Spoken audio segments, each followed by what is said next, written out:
असनाद ये फाइनली एक पार्टी ने तो कल यौम नजात रखा हुआ है, मगर फ़ायज़ ईसा की मिरास लेगेसी कि ये साल 13 महीने में जो कुछ हुआ है, बड़े कम पाकिस्तान के अंदर इस तरह के माइलस्टोन्स होते हैं जहां मुल्क ऊपर जाते हैं नीचे जाते हैं।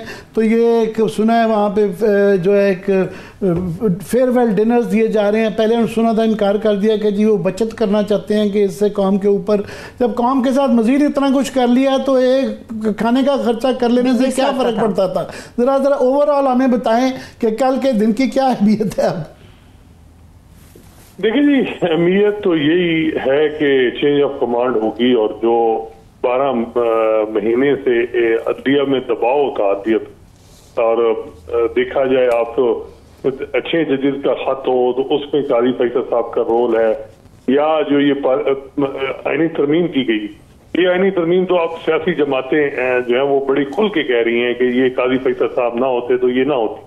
वजह ये थी कि उन्होंने पारा दिया, पहले उन्होंने 2/3 हुकूमत की पूरी करने में पूरी कोई कसर नहीं छोड़ी।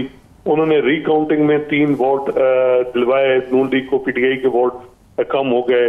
फिर उसके बाद उन्होंने जो है वो 63A का फैसला दे के वोट काउंट करवाने का फैसला दिया। पहले वोट काउंट नहीं हो रहा था, तो आखिर में भी उन्होंने जो है वो हम देखते हैं कि जब आईनी तरमीम हो गई तो जब पैनल 3 के जजेस में से एक चीफ जस्टिस का चुनाव कर रहा था तो उन्होंने एक अपना नोट जारी कर दिया रिजर्व सीट के केस में, और वो ज्यादातर अगर आप देखें उसको पढ़े तो मंसूर अली शाह पे एक चार्जशीट थी और बताया गया कि जी आप जिसको यानी चीफ जस्टिस अगर इनको अपॉइंट करेंगे तो ये सूरत हाल होगी।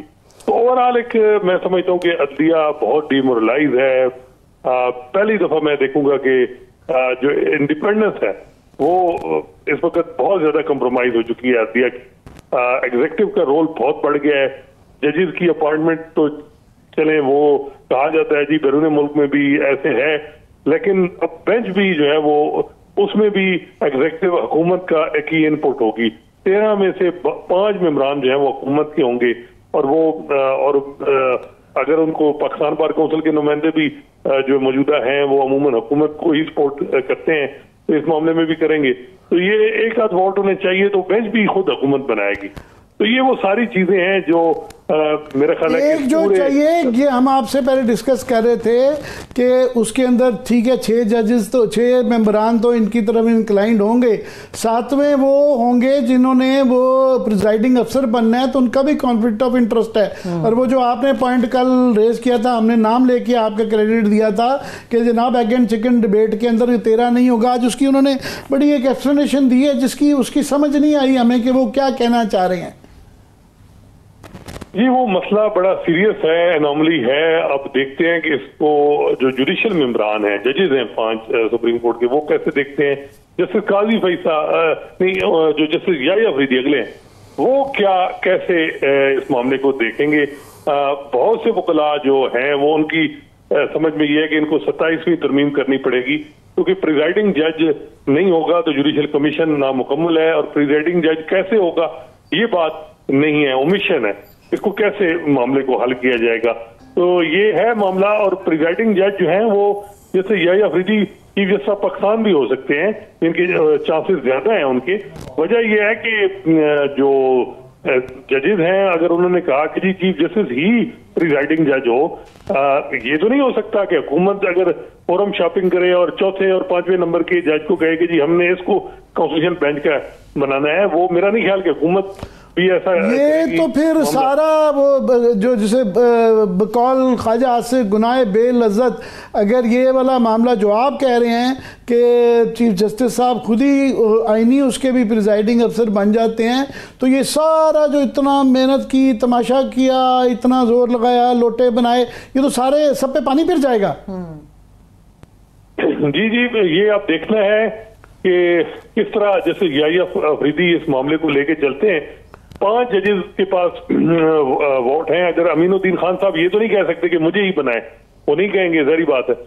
वो हर कोई कहेगा कि चीफ जस्टिस ऑफ पाकिस्तान है, याह्या अफरीदी नॉन कंट्रोवर्शियल है, प्रिजाइडिंग जज आईनी अदालत का भी वही होना चाहिए।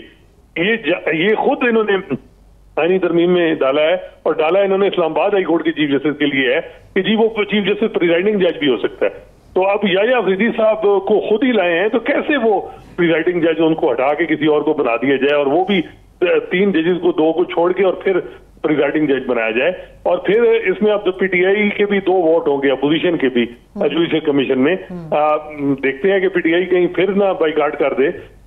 वो वोट भी बड़े इंपॉर्टेंट होंगे। अगर 5 जजेस सुप्रीम कोर्ट के और 2 अपोजिशन के यानी वो वोट मिलते हैं तो 7 वोट 13 में से पूरे हो सकते हैं।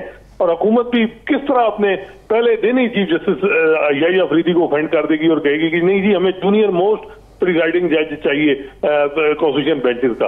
मेरे ज़हन में हसरात ये इमेज आता है कि टर्मिनेटर फिल्म के अंदर वो जो आखिर होता है ना, तो वो यूं चल के आ रहा होता है बड़ी सा बजूका पकड़ के, और पीछे आग ही आग नजर आती है। और वो जो लुई दी 14 का है कि आफ्टर मी द डिल्यूज, ही वो पीछे पूरा डिल्यूज छोड़ के जा रहे हैं।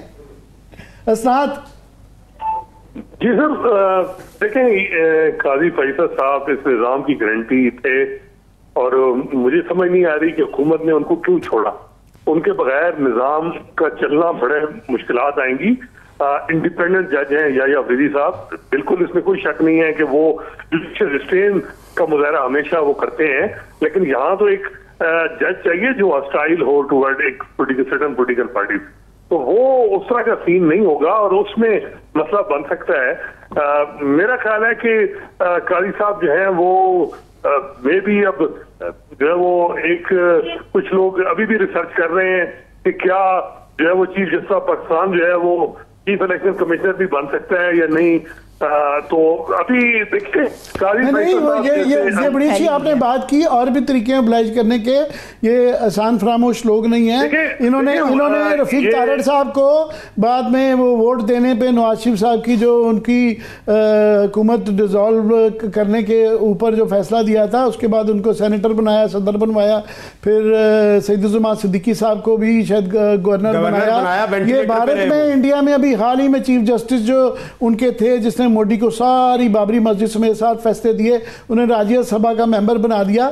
सो वो टाइम लग सकता है, मगर ये जो कह रहे हैं इलेक्शन कमिश्नर के अलावा और भी बड़ी ऑप्शंस हैं। वो सारी वफाओं, मतलब इलेक्शन कमिश्नर का क्या बनेगा अगर उसको फारिग कर दिया, उसकी भी खिदमत कम नहीं है, उसके चांस ही नहीं अभी।